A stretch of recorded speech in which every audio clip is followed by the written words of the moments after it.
Alright, so today I'm here to see why Toaru's most powerful character is a problem for, was it Index, Railgun, yeah, it don't even matter, Toaru series in general. And I gotta see who's the most powerful, really, yeah, to begin with. Yeah, is it the Magic Gods, Accelerator, Alistair, Karanzan, like, yeah, who really is the most powerful here? Or it just might be someone else completely different that I just cannot think of right now. But other than that, let's see, because I think, yeah, I literally just got done with the New Testament 22, so I think I'm gonna wait for 23 to come out and look at that, or I may wait, not get spoiled straight away, and probably understand some of the characters more, and then be like, oh, okay, now I remember this happening in New Testament, and yeah, just really, yeah, just more of an understanding from there on. So I'm gonna just start this up here. Hope you guys will enjoy this. Make sure you like, subscribe, and yeah, let's get this reaction started. With magic gods, right-hand users, transcendents, and secret chiefs, the world of Toaru has many ridiculously overpowered characters now. That being able to destroy the planet is cute compared to the someone heavy who's hitters just about at to the try and top reset of the food everything. chain. Power scaling fans love Index for a reason, but it begs the question, who the hell is the strongest character at the moment in the story? Yeah, who was it? It was clear cut. Otherwise, I wouldn't even have to make this video. But goddamn, there are just so many unknowns right now that it feels impossible. But screw it, I'm gonna use my head for a change and try to come to a conclusion. Just don't get butthurt over my opinions about fictional characters, okay? At the end of the day, only Kemachi and his editors likely know this shit, and maybe the people who actually read Index in the language it's intended to be read, as some finer details can often be lost in translation. That's very true, yeah. Uneducated gaijin There's sometimes translations are mixed don't up. have a clue compared to the Japanese side of things. We just have to make crappy YouTube theory videos about it instead. Or I guess that's just me. Honestly, yeah, they're like, look at them Americans, top 10 strongest right, trying to learn previous ones about have aged Toaru. like stale milk. Plus, plenty of new OP characters have been added since then in Genesis Testament, the third light novel series of Index, Genesis, which does indeed make my previous list outdated. The problem is that I literally physically cannot bring myself to make that video again. Like, the strength of the characters is too ambiguous in my opinion. The best example is the main character himself, Kamijo Toma. Like, we all know he has some OPBS in his right arm, but the dragons are too busy hibernating most of the time. Yeah, he has to get control of that or about something. the full extent of Toma's full power. Alright, we know his fish eggs were pretty strong since they split a ship in half, but not just any ship. One that has a temple that produced a barrier which could only be broken with enough power to destroy the world, which in Toaru context means the universe. However, the fish eggs were used inside the temple and the barrier, so it didn't exactly break through it, as it only works one way, to block out outside interference, not anything on the inside. So I guess that feat is redundant. The point is, we have to come up with a headcanon or use statements like Alistair saying, huh, that right arm stuff sure is scary, to theorize where peak Toma would place on the tier list. And this isn't just Toma, it's most of Toaru top tiers, like Iwaz being strong enough to overpower all magic gods when he supposedly has a physical avatar, and yet we haven't seen anything comparable to that.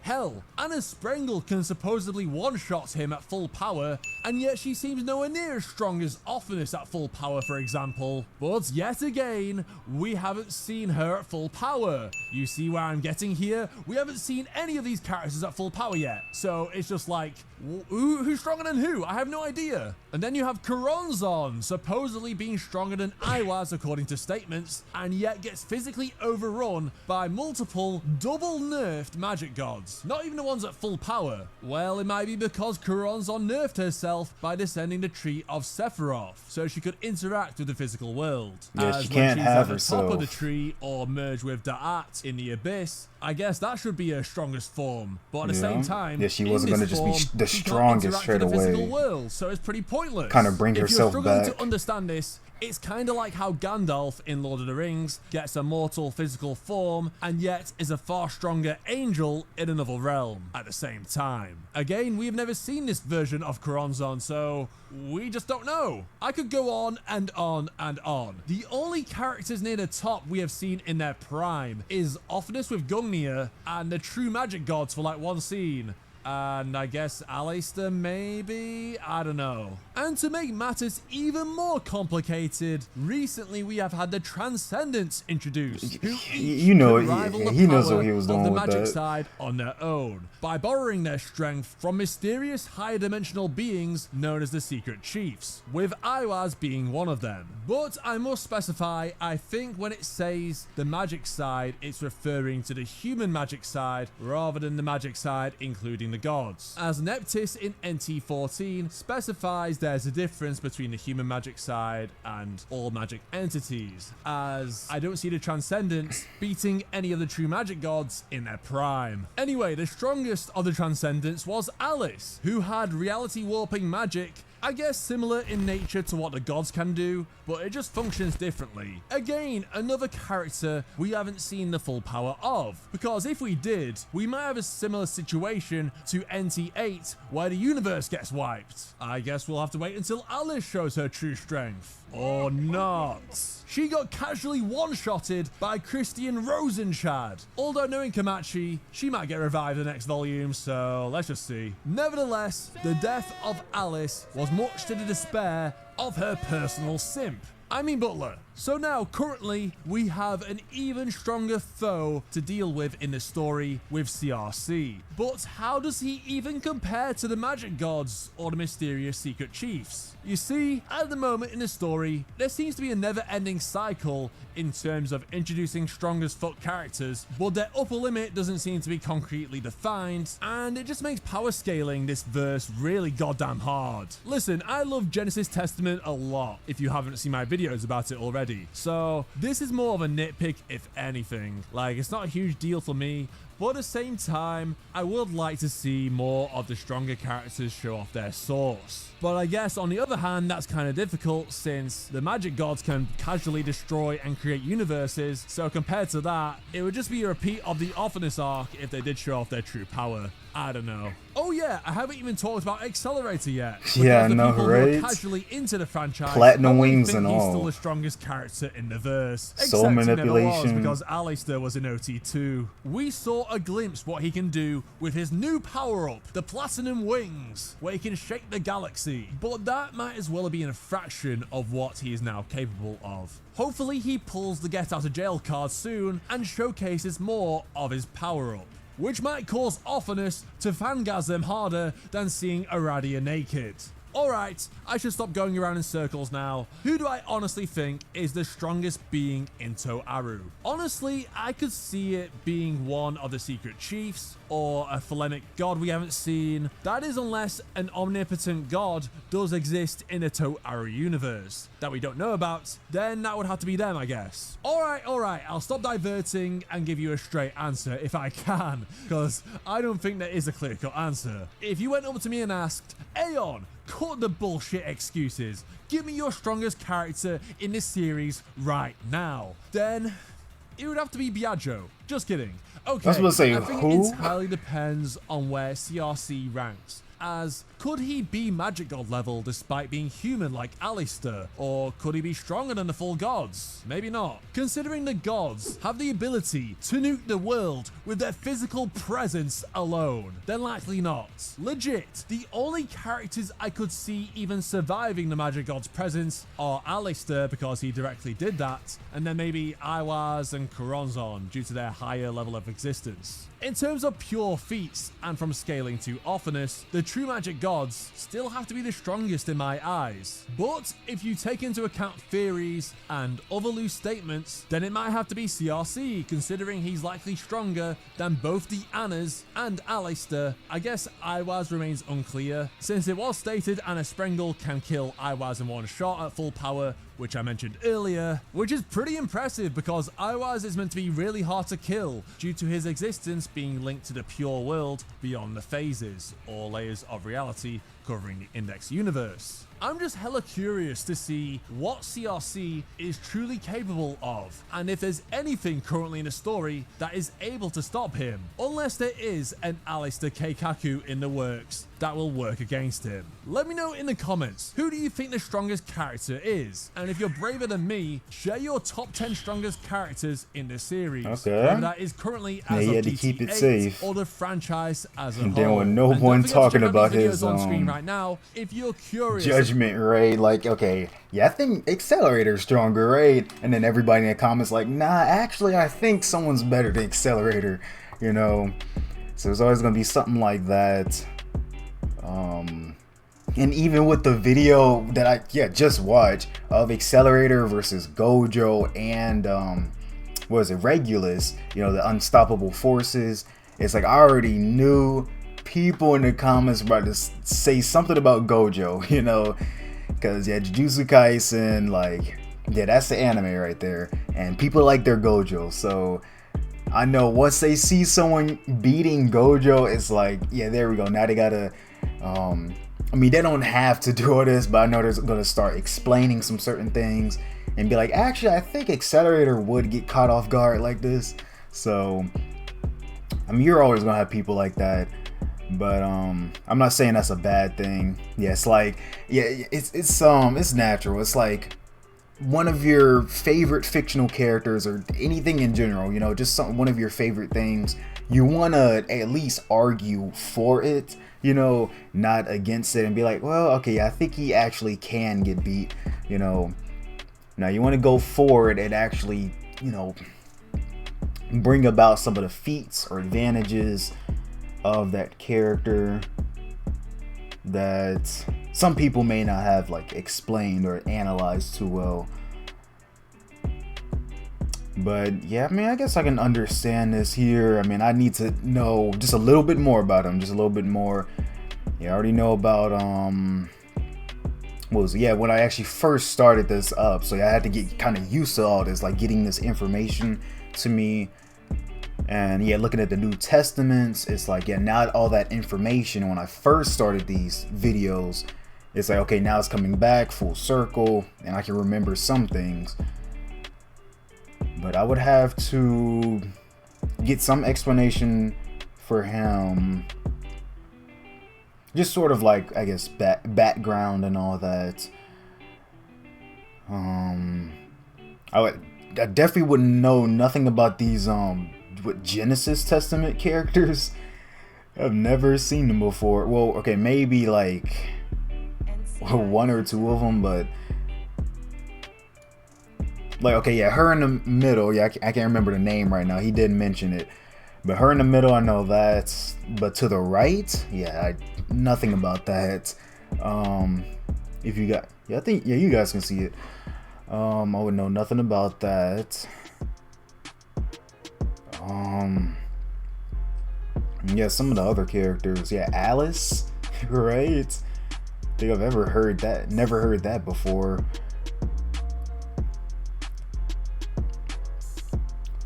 But yeah, I mean, it really does depend. I mean, I get them. Like, this is difficult, you know, not just some easy thing. Actually, no, I gotta see when he even uploaded this. I thought I saw it was uploaded recently, but I was probably looking at something else. But